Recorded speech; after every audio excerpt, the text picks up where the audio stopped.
पाकिस्तान की सियासी तारीख में शायद ही किसी रहनुमा को इतने कम वक्त में इतने ज्यादा मुकदमात, इल्जामात और कानूनी पेचीदगियों का सामना करना पड़ा हो। एक ऐसा नाम जो कभी इक़्तिदार की बुलंदियों पर था, आज मुसलसल अदालतों, फाइलों और सवालों के दरमियान घिरा हुआ है, और वो है इमरान खान। पीटीआई और बुशरा बीबी की तोशाखाना 2 केस में सजा 190 मिलियन पाउंड की ने बानी पीटीआई और बुशरा बीबी की 8 मुकदमा। लेकिन असल सवाल ये है कि ये सब आखिर है क्या? कानून का मामूली अमल या फिर एक ऐसा गैर मामूली सियासी कहानी जो हर दिन नया मोड़ ले रही है? आज हम खोलेंगे वो फाइलें जिनके हर सफ़े पर एक नया दावा है, एक नया इल्जाम और एक नई बहस और हकीकत जो शायद अब भी सवालिया निशान बनी हुई है। साबिक वज़ीर-ए-आज़म इमरान खान को 14 साल की कैद सुना दी गई है और ये इनके सियासी सफर का शायद अब भी सबसे भारी झटका करार दिया जा रहा हो। ये सिर्फ एक सजा नहीं बल्कि इनकी 3 दहाइयों की सियासी जिद्दोजहद के सामने खड़ा वो पहाड़ है जिसे सर करना अब इनके और इनकी जमात के लिए सबसे बड़ा इम्तिहान है। कभी तोशाखाना की घड़ियां, कभी साइफर का वो पुरइसरार कागज जो कभी 190 मिलियन पाउंड का स्टैंडर्ड। इल्जामात की फहरिस्त तवील है और दिफा की दीवारें ऊंची। क्या ये सजाएं कानून की हुक्मरानी का सबूत हैं या फिर सियासत के बसात पर फैली वो चालें जिनका मकसद एक मकबूल लीडर को मंजर आम से हटाना है? आए आज इन सब पर तफसील से बात करते हैं। तोशाखाना, ये लफ्ज़ गुज़िश्ता 2 सालों से पाकिस्तान की सियासत का मरकज बना हुआ है, लेकिन असल में तोशाखाना है क्या? ये रियासत का वो खजाना है जहां सदर, वज़ीर-ए-आज़म और वज़ीर आला और आला हुकाम को बैरूनी ममालिक से मिलने वाले तहाइफ जमा कराए जाते हैं। ये तहाइफ किसी फर्द के नहीं बल्कि रियासत पाकिस्तान की मलकियत होते हैं। कानून के मुताबिक कोई भी हुक्मरान को मिलने वाले तोहफे को अपने पास रख सकता है, लेकिन इसकी कीमत अदा करनी होगी। 2020 से पहले तोहफे की कुल मालियत का महज 20% अदा करके इसे ज़ाती मलकियत में लिया जा सकता था। इमरान खान के दौर में इमरान खान ने खुद इस कानून को सख्त किया और इसकी हद को बढ़ाकर 50% कर दिया। अगर तोहफा एक मखसूस रकम मसलन 30,000 रुपये से कम मालियत का हो तो वो मुफ्त रखा जा सकता है, लेकिन अगर मालियत ज़्यादा हो तो इसका सरकारी तखमीना लगाया जाता है और रकम कौमी खजाने में जमा करानी पड़ती है। इमरान खान पर इल्ज़ाम ये है कि इन्होंने बतौर वज़ीर आज़म सऊदी अरब और दीगर ममालिक से मिलने वाले कीमती तोहफे, जिनमें खास तौर पर ग्रा ब्रांड की कीमती घड़ी शामिल थी जो तोशाखाना से कम कीमत पर हासिल थी। तहकीकाती इदारों और नैब के रिकॉर्ड के मुताबिक इस मामले की सबसे बड़ी कड़ी वो कीमती घड़ी, अंगूठी और कफ लिंक्स का सेट है जो सऊदी वली अहद ने इन्हें तोहफे में दिया था। FIA और बैनुल अक़वामी माहिरीन के मुताबिक इस गिराह वॉच सेट की असल मार्केट कीमत तकरीबन 3 अरब 20 करोड़ रुपए से ज़ायद थी। इल्ज़ाम यह है कि इमरान खान के दौरे हुकूमत में असर और रसूख इस्तेमाल करके इस सेट की सरकारी कीमत सिर्फ 10 करोड़ रुपए के लगभग लगवाई गई। इमरान खान ने इस कम लगवाई गई कीमत का 50% तकरीबन 2 करोड़ रुपए से ज़ायद सरकारी खजाने में जमा करा के उसे अपना लिया। नैब का दावा है कि ये तोहफे तोशाखाना से निकालने से पहले ही मार्केट में बेच दिए गए थे।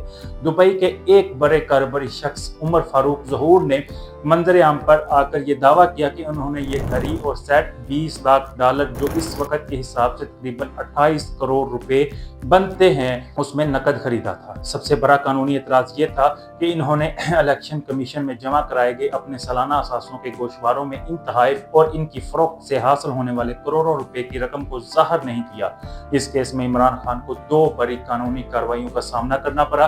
पहली सजा इलेक्शन एक्ट अगस्त 2023 में सेशन कोर्ट ने उन्हें इलेक्शन एक्ट की दफा 174 के तहत बदयांती का मर्तकब करार देते हुए 3 साल कैद की सजा सुनाई।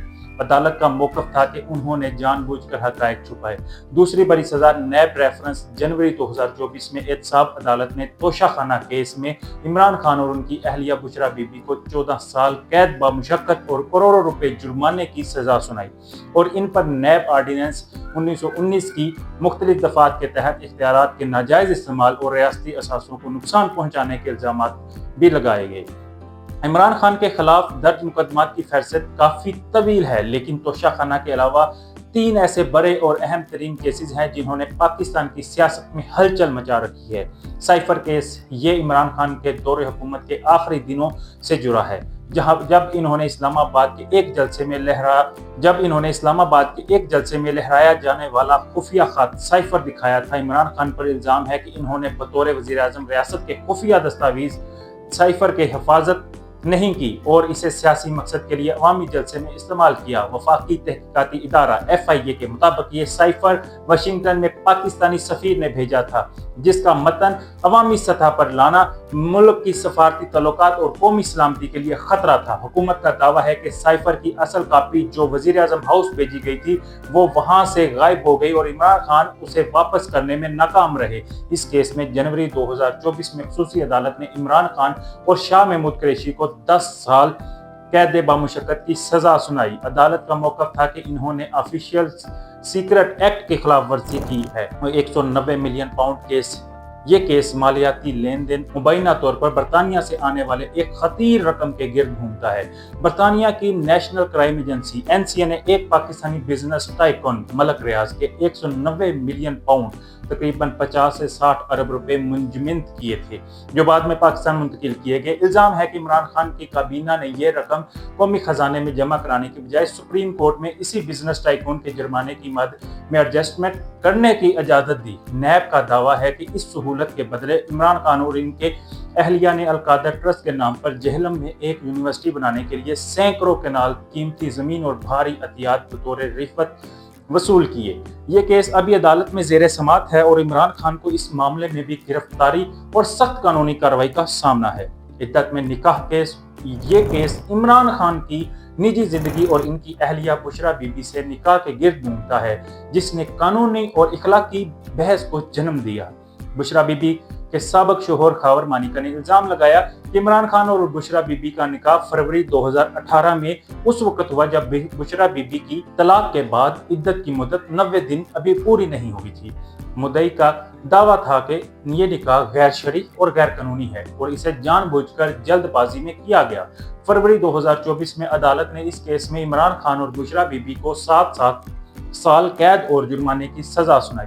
यह पाकिस्तान की तारीख का पहला ऐसा केस था जिसमें किसी साबिक वजीर आजम को निजी निकाह के मामले पर सजा दी गई। मई के मुकदमात इमरान खान की पहली गिरफ्तारी मई 2023 के बाद होने वाले पुरतशद्दद मुजाहिरों ने इनके लिए नई कानूनी मुश्किलात पैदा की। इमरान खान पर इश्तियाल अंगेजी और अपने कारकुनों को GHQ और जिना हाउस से जैसे फौजी तंसीबात पर हमलों के लिए उकसाने का इल्जाम है। इनके खिलाफ मुल्क भर में मुख्तलिफ शहरों में दर्जनों FIRs दर्ज हैं, जिनमें दहशतगर्दी बगावत के दफात भी शामिल की गई हैं। इन मुकदमात में अभी तक ट्रायल जारी है।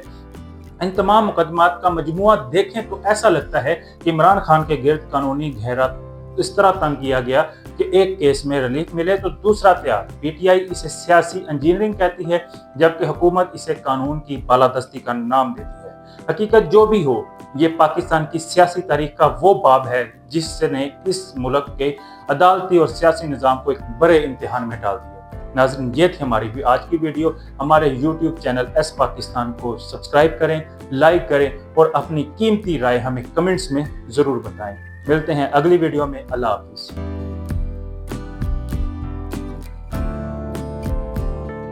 नाज़रीन, क्या हम तीसरी आलमी जंग के दहाने पर खड़े हैं?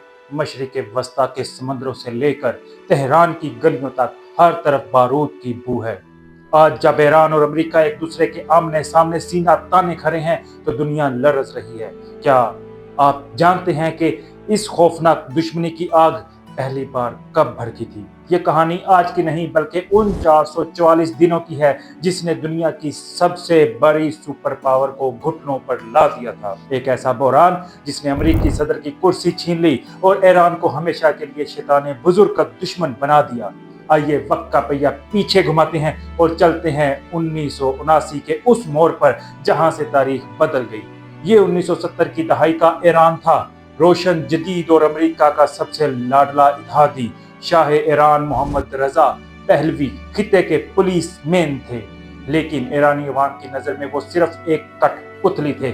1953 में CIA ने एक मुंतखब वज़ीर आज़म मोहम्मद मुसद्दक का तख्ता सिर्फ इसलिए उल्टा था कि ईरान के तेल पर मगरिब का कब्जा रहे। शाह की खुफिया पुलिस सावाक का जुल्म भर रहा था और दूसरी तरफ फ्रांस में जिला वतन एक बुजुर्ग मजहबी रहनुमा आयतुल्लाह खमीनी की आवाज ईरानियों के दिलों में इनकलाब की आग भड़का रही थी। नाजरीन, फरवरी 1979 तेहरान की सड़कें इंसानी समंदर बन गई। शाह मुल्क छोड़कर भाग गए और एक ऐसा इनकलाब आया जिसने पूरी दुनिया के सियासी नक्शे को हिलाकर रख दिया। ईरान अब इस्लामी जमहूरिया बन चुका था। नारा गूंजा, ना शर्की ना गरबी, यानी अब ना हम रूस के गुलाम हैं ना अमेरिका के। असल धमाका अभी भी बाकी था जब कैंसर के इलाज के लिए शाह को अमेरिका में पनाह दी गई तो ईरानियों के गुस्से की आतिशफशां फट पड़ा। 4 नवंबर 1979 की सुबह सैकड़ों मुश्तिल तलबा तेहरान में अमरीकी सफारत खाने की दीवारें फैलांग गए। 52 अमरीकी सफारतकारों को यरगमाल बना लिया गया। मुतालबा एक ही था, हमारा मुजरम शाह हमें वापस करो।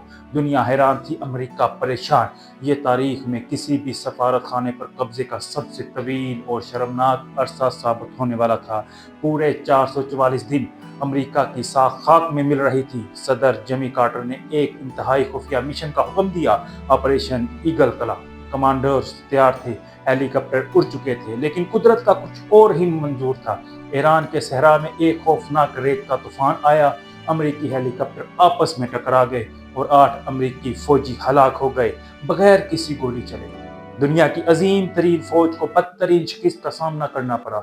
इसी नाकामी ने जिमी कार्टर की सदारत को डुबो दिया।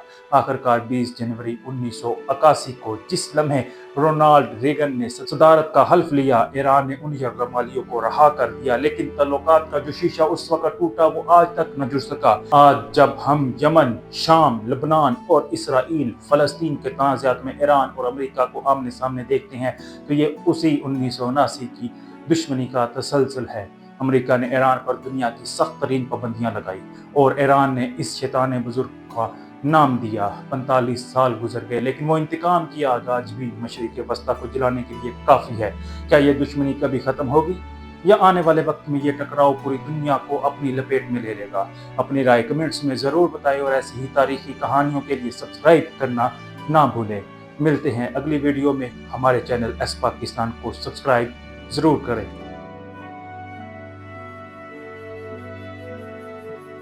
नाज़रीन, क्या आप जानते हैं कि भारत और मुत्तहिदा अरब अमारात ने जनवरी 2026 में एक दिफाई मुआहदा किया था, जिसके लिए खुद अमारती सदर मोहम्मद जायद अल नहयान भारत गए थे और एक दिफाई मुआहदा भी साइन किया था।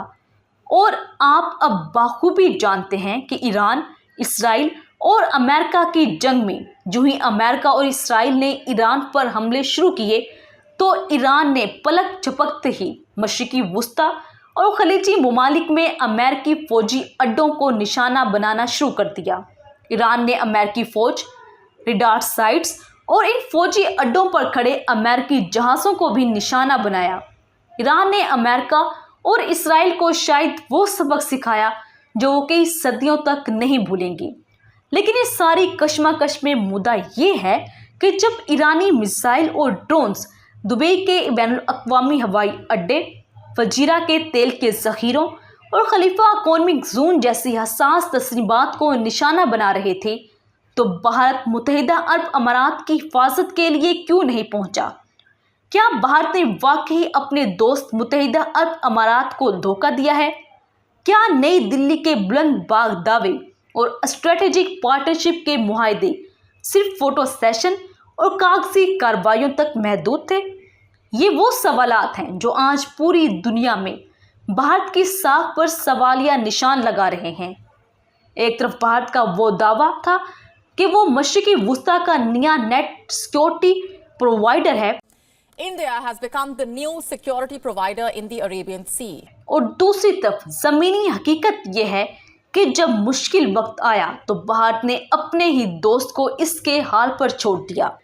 नासिर, जब जनवरी 2026 में सदर मोहम्मद बिन जायद ने भारत का दौरा किया तो दोनों मालिक ने एक स्ट्रेटेजिक पार्टनरशिप पर दस्तखत किए। इस मुआहदे के तहत फौजी तरबियत, मुश्तरका मशक़ें और दिफाई पैदावार में ताउन का वादा किया गया। इसके साथ साथ ही $3 अरब का माया गैस यानी LNG का एक बड़ा मुआहदा भी हुआ, जिसके तहत अमारात भारत को हर साल 5 लाख मीट्रिक टन गैस फ्राहम करेगा। नाज़रीन, भारत महज तिजारती और दिफाई मुआहदे ही नहीं बल्कि भारत इसके जरिए खलीज में अपना असर रसूख बढ़ाना चाहता था। भारत का हदफ ये था कि 2032 तक दो तरफा तिजारत को 200 अरब डॉलर तक ले जाया जाए, यानी दुनिया में भारत एक बड़ी मैशियत के तौर पर जानी जाए, इसका असर रसूख भी हो और भारत की पूरी दुनिया में बल्ले बल्ले भी। यानी यहाँ पर भारत को ये बात समझनी होगी कि दुनिया में अपनी साख बनाने के लिए अपने दोस्तों के साथ मुश्किल वक्त में खड़ा होना, क्योंकि एक इज्जतदार रियासत अपने वादे निभाती है। अब हम यहाँ पर इस सब का मुवाजना पाकिस्तान से करते हैं। अब अगर हम पाकिस्तान और सऊदी अरब के दरमियान होने वाले दो तरफा दिफाई मुआहदे को देखें, इसमें तुर्किया भी शामिल होना चाह रहा था। जब सऊदी अरब और अमेरिकी अड्डों और कई एनर्जी साइट्स पर हमले हो रहे थे, तो पाकिस्तान सऊदी अरब के साथ अपनी दोस्ती और मुआहदे से 1 इंच भी पीछे न हटा और बाकायदा तौर पर अपनी फिजाइया और जदीद लड़ाका तैयारे सऊदी अरब भेजे ताकि वो सऊदी अरब की मुकद्दस ज़मीन की हिफाजत करे। यानी पाकिस्तान ने दुनिया को अपने वादों की तकमील करके दिखाया। लेकिन दूसरी तरफ भारत ने क्या किया?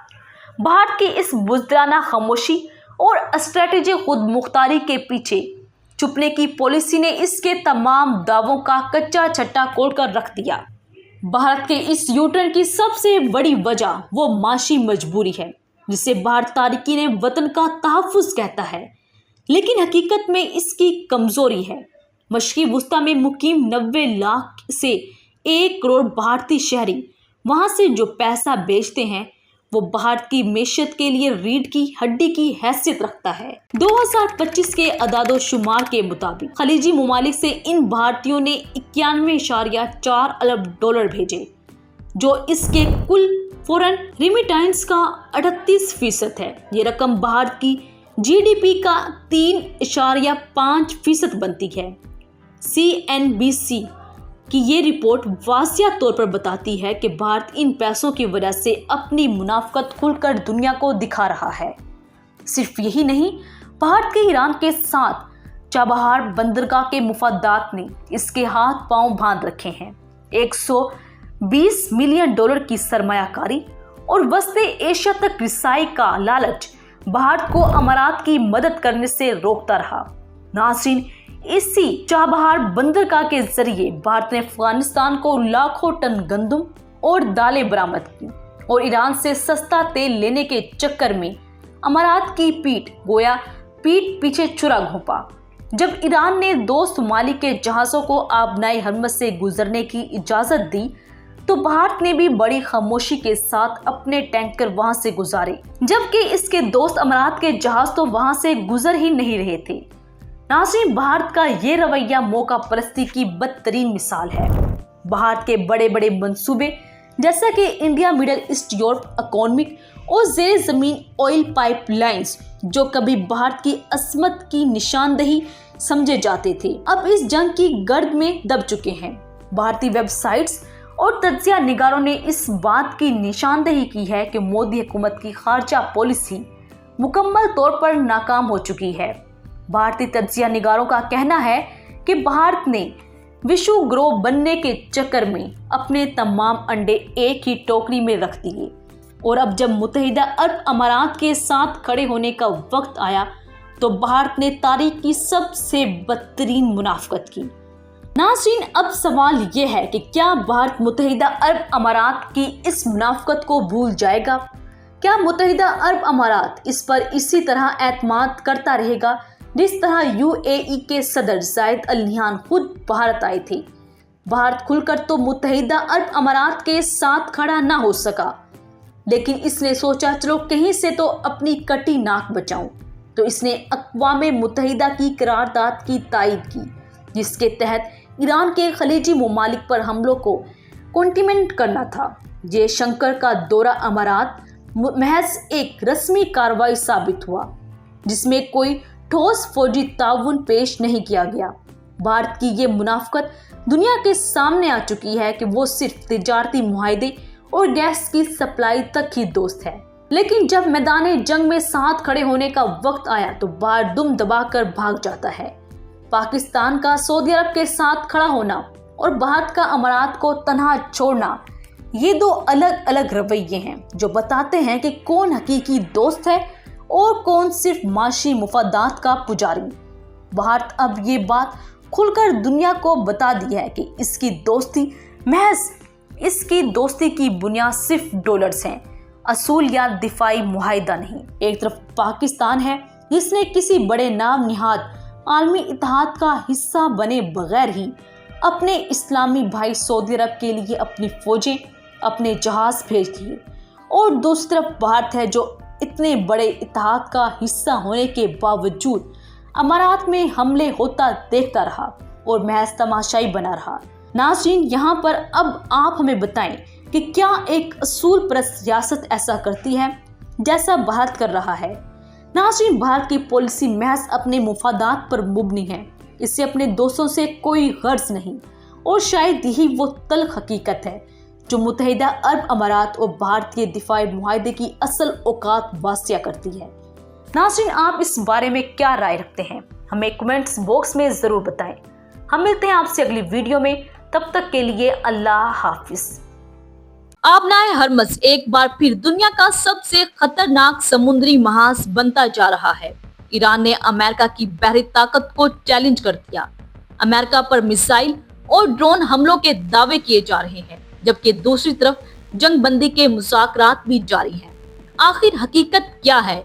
क्या अमेरिका और ईरान जंग के धाने पर खड़े हैं या ये सिर्फ ताकत का मुजाहिरा है? आज की इस वीडियो में हम आपको बताएंगे गुज़िश्ता 24 घंटों की 13 बड़ी डेवलपमेंट्स के बारे में। आबनाए हरमज में असल में क्या हुआ? ईरान ने अमेरिकी बहरी जहाजों को वाकई निशाना बनाया? ट्रंप ने क्या एतराफ किया? और क्या जंग बंदी सिर्फ नाम की रह गई है?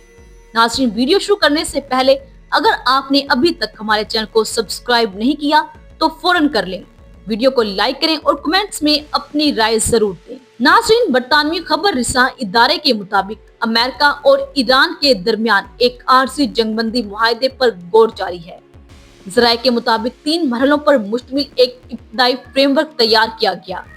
पहला मरहला बाकायदा तौर पर जंगबंदी का ऐलान, दूसरा मरहला आबनाए हरमज में जारी कशीदगी को कम करना, तीसरा मरहला मुस्तकिल अमन मुआहदे के लिए मुज़ाकरात।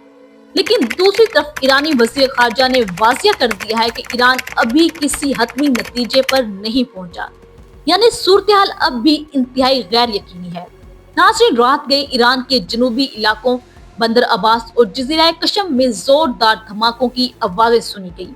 ईरानी मीडिया के मुताबिक ईरान के फिजाई दिफाई निज़ाम ने 2 ड्रोन मार गिराए। तस्नीम न्यूज़ और मिज़ान न्यूज़ के मुताबिक ये ड्रोन ईरान की हसास बहरी तस्लीमात की तरफ बढ़ रहे थे।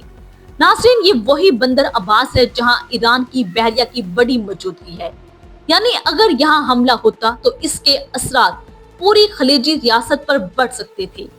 नाज़रीन, अब आते हैं सबसे चौंका देने वाली रिपोर्ट्स की तरफ, यानी अमेरिकी अखबार के मुताबिक CIA की एक खुफिया रिपोर्ट में इंकिशाफ किया गया है कि शदीद बमबारी के बावजूद ईरान के 75% मोबाइल मिसाइल लॉन्चर्स अब भी महफूज हैं। ईरान के 70% मिसाइल ज़खायर भी बाकी हैं। ईरान अपनी ज़ेरे ज़मीन तस्नीबात दोबारा फ़ाल कर चुका है। तबाहशुदा मिसाइलों की मुरम्मत भी मुकम्मल हो रही है, यानी ईरान अब भी मुकम्मल तौर पर लड़ने की सलाहियत रखता है। ये रिपोर्ट ट्रंप के इन दावों पर सवाल उठा रही है जिनमें वो कहते थे कि ईरान की ताकत खत्म हो चुकी है।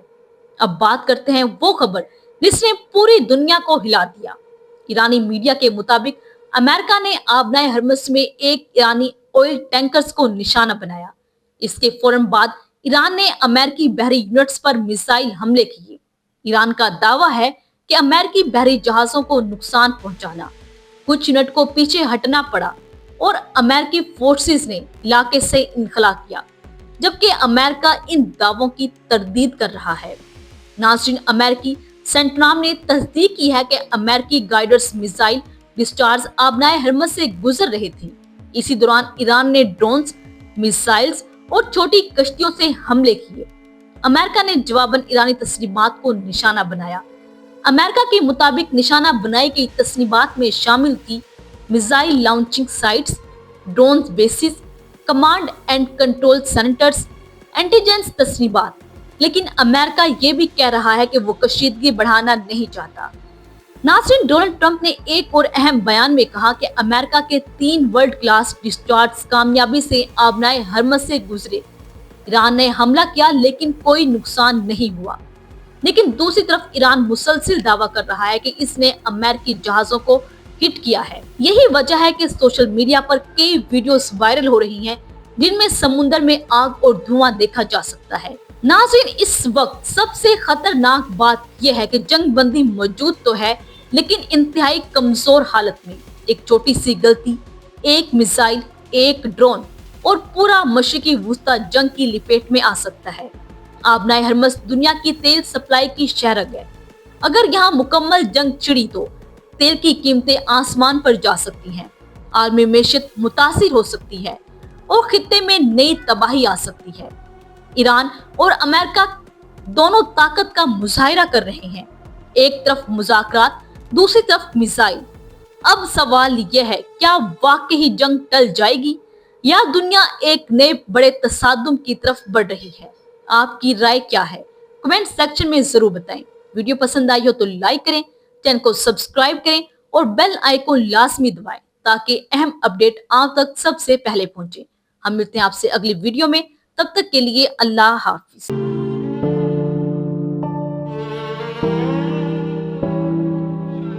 इचरा के माशाल्लाह प्लाजा से 3 बच्चों की लाशें बरामद। इचरा में घर से 3 बच्चों की लाशें बरामद। दोस्तों, ये खबर जिसने भी सुनी, जिसने भी मासूम बच्चों की तस्वीरें देखी, दंग रह गया। एक माँ अपनी ही औलाद के साथ ऐसे कैसे कर सकती है? और एक बच्चे को तेजधार आले में गला काट कर कत्ल किया है। कि आखिर इन मासूमों से किसकी इतनी खतरनाक दुश्मनी थी कि जानवरों की तरह ज़िबा कर डाला। मगर पुलिस ने तफ्तीश शुरू की तो कुछ ही घंटों में कातिल का भी पता चल गया और वाक़ये की वजह भी सामने आ गई। कातिल वो कि सुनकर यकीन न आए और वजह ऐसी कि सख्त दिल भी कांप जाए। पुलिस ने बताया कि बच्चों को इनकी सगी माँ रिदा ने कत्ल किया। मगर माँ को इन बच्चों से आखिर दुश्मनी क्या थी? इसने अपने ही बच्चों से ऐसा भयानक सलूक क्यों किया? और इस मामले में कौन कौन इसके साथ शामिल था? इन सारे सवालात के जवाब आज की वीडियो में मालूम करते हैं। नाज़रीन, इस वाक़ये की मरकजी मुलजिमा रिदा 9 साल से शादीशुदा थी और अपनी सास के हमरा मुख्तलिफ घरों में सफाई सुथराई का काम करती थी। इसका शोहर रमजान एक प्राइवेट लैब में मुलाजमत करता था। शादी के बाद 9 सालों में दोनों के यहाँ 3 बच्चों की पैदाइश हुई। मासूम सी मोमना बतूल, चांद जैसा मोमिन रजा और नन्ही परी उम्मे हबीबा। घर के हालात किसी आम गरीब घर जैसे ही थे। मियाँ बीवी में गुर्बत और तंगी की वजह से कभी कभार झगड़ा भी हो जाया करता, मगर मासूम बच्चों के लिए ये घर इनकी जन्नत था और माँ बाप ही पूरी दुनिया। मगर इन्हें पता नहीं था कि जिसे वो दुनिया अपना वाहिद साइबान और सहारा समझते हैं, वही इनकी जिंदगी छीन लेगा। नाज़रीन, हुआ कुछ यूं कि रिदा का घर से बाहर आते जाते एक नौजवान शहरयार से आंख मटक्का शुरू हो गया। अब रिदा को अपना घर, बच्चे और शोहर सब बुरे लगने लगे। इसका ख्वाब अब इस घर, बच्चों और शोहर से दूर शहरयार के साथ नई जिंदगी गुजारना था। पहले तो इसने बहाने बहाने से शोहर के साथ झगड़े शुरू किए, इसे छोड़कर जाने की बातें की, इसे गुस्सा दिलाया कि वो किसी तरह गुस्से में आकर इसे तलाक दे दे और वो शहरयार के साथ शादी करके अपनी नई जिंदगी शुरू करे। मगर शोहर इसे हर बार मना लेता और तलाक तक बात न आती। रिदा के लिए शहरयार से अलग रहना अब मुश्किल होता जा रहा था और इसी वजह से वो जिंदगी से जान छुड़ाने के लिए नए नए मंसूबे बनाने लगी। आखिरकार इसने फैसला किया कि वो ये घर तो छोड़कर जाएगी, मगर इन बच्चों को भी जिंदा नहीं छोड़ेगी। इसके लिए इसने इन्हें कत्ल करने का मंसूबा बनाया। नाज़रीन, इस मकसद के लिए रिदा बाजार से तेज धार छुरियां खरीद कर लाई और इन्हें घर में छुपा दिया। फिर इसने बच्चों के साथ घर में अकेले होने का इंतजार किया। जब इसका शोहर और सास दोनों काम पर निकल गई तो इसने शोर शराबे से बचने के लिए बच्चों को छुपन छुपाई खेलने पर आमादा किया। मासूम बच्चे माँ के रूप में कातिल की बात मानकर घर के मुख्तलिफ हिस्सों में छुपने लगे। اس کے بعد اس درندہ صفت عورت نے وحشت کا کھیل شروع کیا۔ ردا سب سے پہلے اپنی چھوٹی بیٹی کے پاس گئی، اس کے منہ پر ہاتھ رکھا، پھر پورے زور سے اس کے گلے پر چھری چلا دی۔ ننھی ام حبیبہ تکلیف اور بے یقینی میں اپنی ہی ماں کو اتنی وحشت سے اپنی جان لیتے دیکھتی ہوئی دنیا سے گزر گئی۔ اس کے بعد مومن رضا کی باری آئی۔ ردا نے اسے بھی جکڑ کر منہ بند کر کے جانوروں کی طرح ذبح کر دیا۔ تو پھر باری آئی بیچاری مومنہ بطول کی، وہ جو اس خوشی کے ساتھ چھپی ہوئی تھی کہ اس کی ماں نے اس کی چھوٹی بہن اور بھائی کو تو ڈھونڈ لیا مگر اسے نہیں ڈھونڈ سکے گی اور وہ یہ کھیل جیت جائے گی۔ مگر اس معصوم کو کیا پتا تھا کہ وہ کوئی کھیل نہیں کھیل رہی بلکہ اپنی ماں کے ہاتھوں زندگی کی بازی ہارنے جا رہی ہے۔ ماں نے مومنہ بطول کو بھی ڈھونڈا، شاید مومنہ نے ماں کے کپڑوں پر خون اور ہاتھ میں چھری دیکھ کر پوچھا ہوگا، مما آپ کو کیا ہوا؟ اتنا خون کیسے لگ گیا کپڑوں پر؟ کہیں چوٹ تو نہیں آئی آپ کو؟ مگر ردا پر تو اس وقت خون سوار تھا۔ اس کے لیے دنیا میں شہریار کے علاوہ نہ تو کوئی انسان تھا اور نہ ہی رشتہ۔ اس لیے اس نے اپنی جنت کا آخری پھول، اپنے جگر کا تیسرا ٹکڑا، اپنی پہلی اولاد جس کی آمد پر شاید اس نے خوشیاں منائی ہوں گی، اس کی زندگی بھی چھین لی۔ ناظرین، خون کی ہولی کھیلنے کے بعد اب ردا نے اس واردات کا رخ موڑنے کے لیے ڈرامہ شروع کیا جو اس نے پہلے سے سوچ رکھا تھا۔ اس نے اپنی معصوم بچیوں کی لاشوں کے درمیان تسلی سے خون آلودہ کپڑے بدلے، پھر اپنے شوہر کو فون کیا کہ اس کا بلڈ پریشر لو ہو رہا ہے۔ اپنی دنیا اجڑ جانے سے بے خبر شوہر نے ردا کو اپنے پاس آنے کا کہا تاکہ وہ اس کا چیک اپ کروا سکے۔ ردا گھر کو تالا لگا کر ہسپتال گئی اور پھر جب دونوں میاں بیوی واپس گھر آئے تو تالا کھلتے ہی رمضان کے سامنے ہولناک منظر تھا۔ اسے اپنی آنکھوں پر یقین نہیں آ رہا تھا۔ اس کے تینوں معصوم بچوں کو کوئی اتنی بے دردی سے قتل کر کے چلا گیا۔ کال کر کے پولیس کو اطلاع دی۔ پولیس واقعے پر پہنچی تو اس نے دیکھا کہ ردا ہاتھ میں چھری پکڑے رونا دھونا کر رہی ہے۔ پولیس نے پوچھ کر شروع کی تو ردا اور رمضان کے بیان ایک جیسے ہی تھے کہ ردا بی پی لو ہونے پر گھر سے ہسپتال گئی۔ واپسی پر میاں بیوی گھر آئے تو بچوں کی لاشیں ملی۔ ناظرین، پولیس نے شروع میں ہی رمضان کے بھائی پر شک کیا اور اسے گرفتار کیا اور وہاں جا کر ہم نے پرومپٹلی تفتیش شروع کی، مگر ساتھ ساتھ اپنی تفتیش دوسرے پہلوؤں پر بھی جاری رکھی۔ ناظرین، جب پولیس نے علاقے کی سی سی ٹی وی فوٹیج حاصل کی تو اس میں دیکھا گیا کہ ردا خود گھر کو باہر سے تالا لگا کر نکلی تھی۔ اس فوٹیج میں ردا گھر سے باہر جاتے دکھائی دے رہی ہے۔ اس کے بعد پولیس نے اس لیب کی فوٹیج بھی حاصل کی جہاں رمضان کام کرتا تھا۔ وہاں کے ریکارڈ سے ثابت ہوا کہ رمضان سارا وقت ہی ڈیوٹی پر موجود تھا۔ اس کے بعد رمضان اور ردا کے موبائل فونز کا ڈیٹا نکالا گیا تو ردا کے موبائل سے سینکڑوں شہریار کو کال کی گئی تھی۔ پولیس نے رمضان اور باقی گھر والوں سے پوچھا تو وہ شہریار سے متعلق لا علم نکلے۔ اس پر پولیس کا شک ردا پر اور زیادہ گہرا ہو گیا۔ پہلے تو وہ اس نے پولیس کو گمراہ کرنے کے لیے یہ عجیب و غریب کہانی سنائی کہ اس کے بچے کارٹون دیکھ کر ایک دوسرے کو چھریاں مارنے کے عادی تھے، لیکن ایک ماں کی یہ دلیل کسی کے گلے نہیں اتر رہی تھی کہ کیا کوئی 5 سالہ بچی یا 4 سالہ بچہ خود کو یا اپنے بہن بھائیوں کو اتنی بے رحمی سے ذبح کر سکتا ہے کہ اس کی گردنیں کٹ جائیں۔ پولیس کے تجربہ کار افسران جانتے تھے کہ یہ محض ایک من گھڑت کہانی ہے تاکہ اصل قاتل منظر عام پر نہ آ سکے۔ پھر پولیس نے سختی سے تفتیش کی تو اس نے سچ اگل دیا کہ وہی اپنے معصوم بچوں کی جان لینے والی قاتلہ ہے۔ جیسا اوپر ذکر ہوا کہ پولیس نے ردا کے موبائل فونز کا ڈیٹا نکلوایا تو معلوم ہوا کہ اس کے اور شہریار کے درمیان صرف چند دنوں میں 746 بار رابطہ ہوا تھا۔ یہ کوئی عام بات نہیں تھی۔ اس سے صاف ظاہر ہو رہا تھا کہ ان دونوں کے درمیان تعلقات کس قدر گہرے تھے۔ ناظرین، پولیس کے مطابق ان دونوں کے شادی کی بات بھی چل رہی تھی، لیکن اس کے درمیان سب سے بڑی رکاوٹ یہ 3 معصوم بچے تھے اس سارے واقعے میں ایک طرف رمضان ہے جس نے اپنی زندگی کے 9 سال ردا کے ساتھ گزارے اور اسے اپنی شریک حیات سمجھا، اور دوسری طرف ردا جیسی بے رحم قاتلہ جس نے اپنے ہی جگر گوشوں کو بے دردی سے جان سے قتل کر دیا۔ رمضان کی دنیا ہر طرح سے اجڑ چکی ہے۔ اس کا سب سے قریبی رشتہ، اس کی گھر والی ہی اس کے معصوم بچوں کی جان لے چکی ہے۔ اس کا ہنستا بستا گھر اس کی اپنی ہی بیوی کے ہاتھوں اجڑ چکا۔ کیا ان سب میں شہریار بھی شامل ہے؟ کیا اس نے ردا کو اس کے بچوں کو قتل کرنے کی اسکیم سمجھائی، یا ردا نے خود ہی اس کے ساتھ زندگی گزارنے کے لیے 3 معصوم بچوں کی زندگیاں چھین لی؟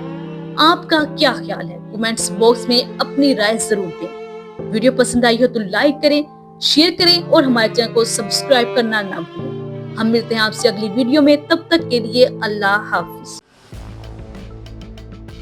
پاکستان کی سیاست میں اگر کسی ایک شخص نے بہت زیادہ عروج دیکھا اور سب سے زیادہ کڑوا وقت بھی، تو وہ میاں محمد نواز شریف ہیں، ایک سندھ کار گھرانے کا چشم و چراغ جو 3 بار پاکستان کا وزیر اعظم منتخب ہوا، لیکن ہر بار اسے اپنی مدت پوری کرنے سے پہلے ہی اقتدار کے ایوانوں سے باہر کر دیا گیا۔